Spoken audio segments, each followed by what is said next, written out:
Shalom Uvracha, le passage pour le He Tevet, le 5 Tevet.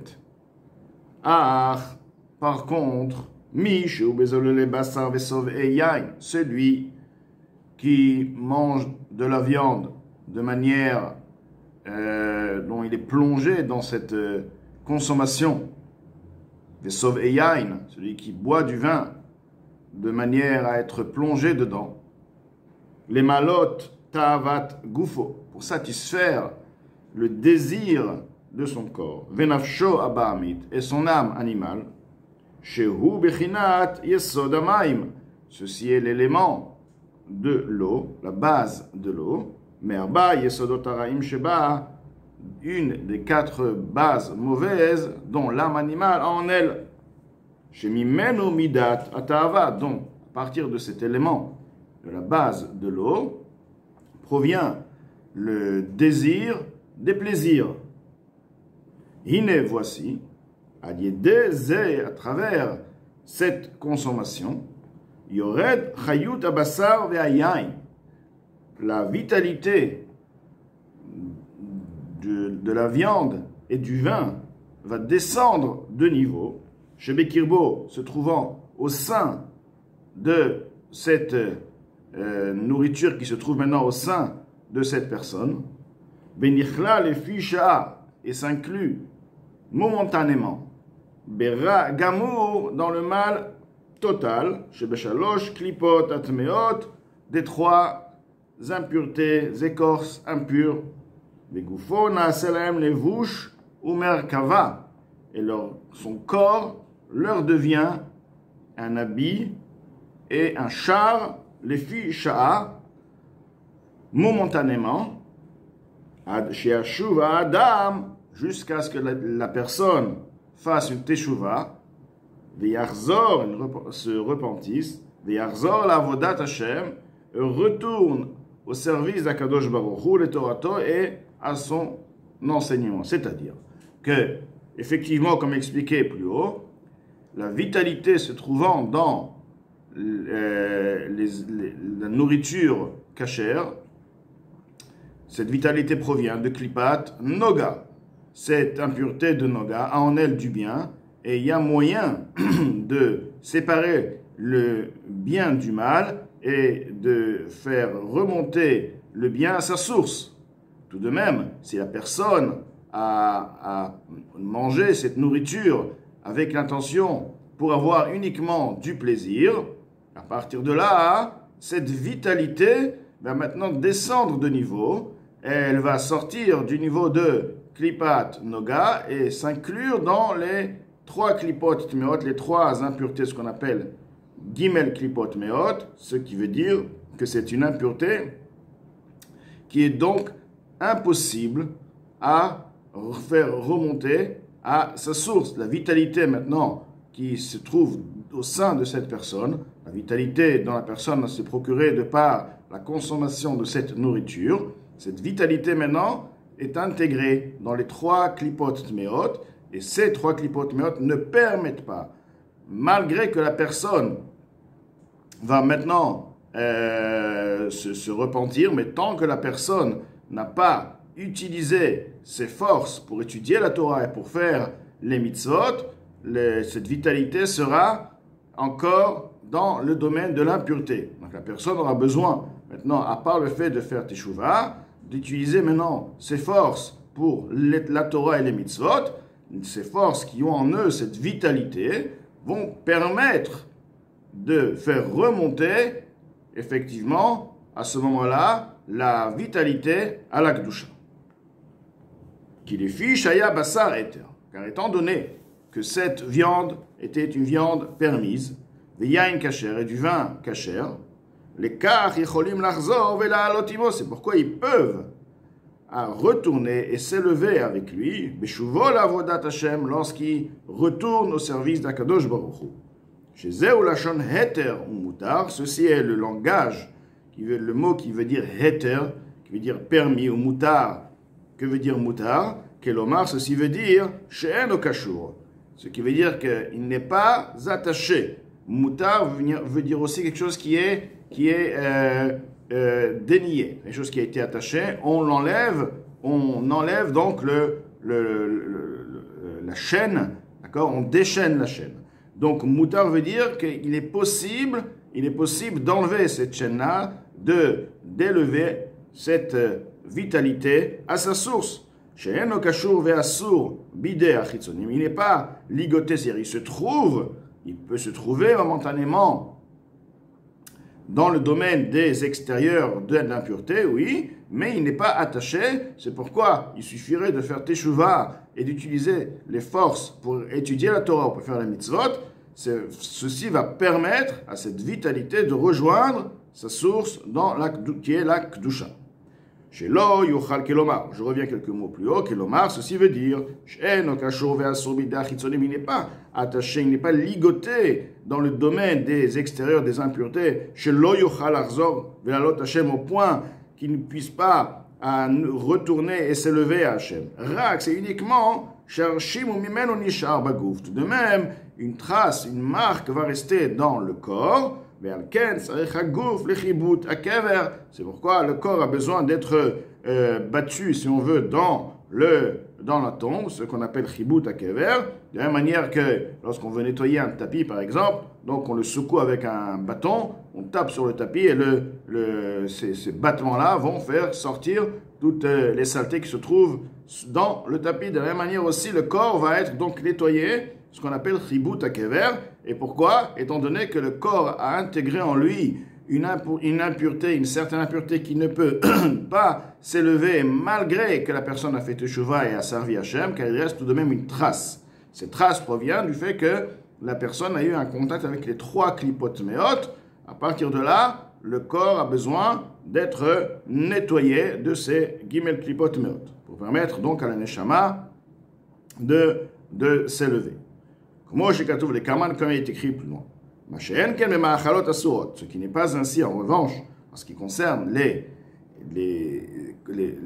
aliments interdits, ou biyot asurot, et les relations interdites, shehen mishalosh klipot atimot legamre. Alors ces relations interdites et ces aliments non cachers interdits, eux, par contre, leur vitalité provient des 3 impuretés, des 3 écorces impures totalement.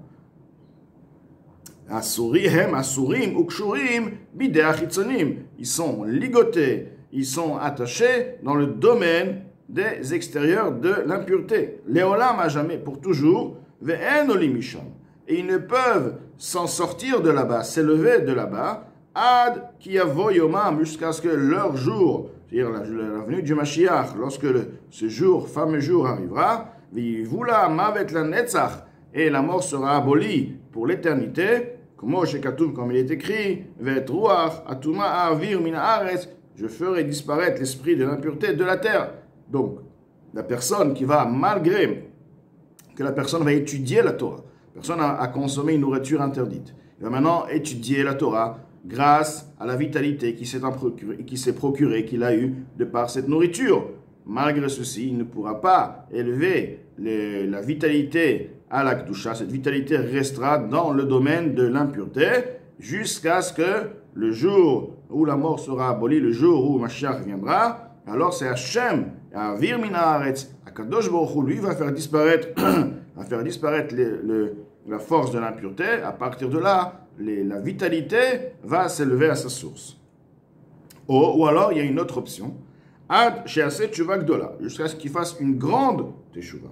Kolkach, ou si grande teshuva, shesdonot na'asulo kusriyot, où les prémédités, les fautes qui ont été faites avec préméditation, lui deviennent des mérites, non pas seulement qui sont effacés, mais au contraire, ils se transforment en mérite. Donc, s'il a fait tant et tant de fautes, ceci lui sera considéré comme tant et tant de mérites, de mitzvot. Mamash, concrètement. Shei teshuva me'ahava. Alors ceci est une teshuva particulière, une teshuva qui provient de par l'amour, mais umka deliba, du profond du cœur.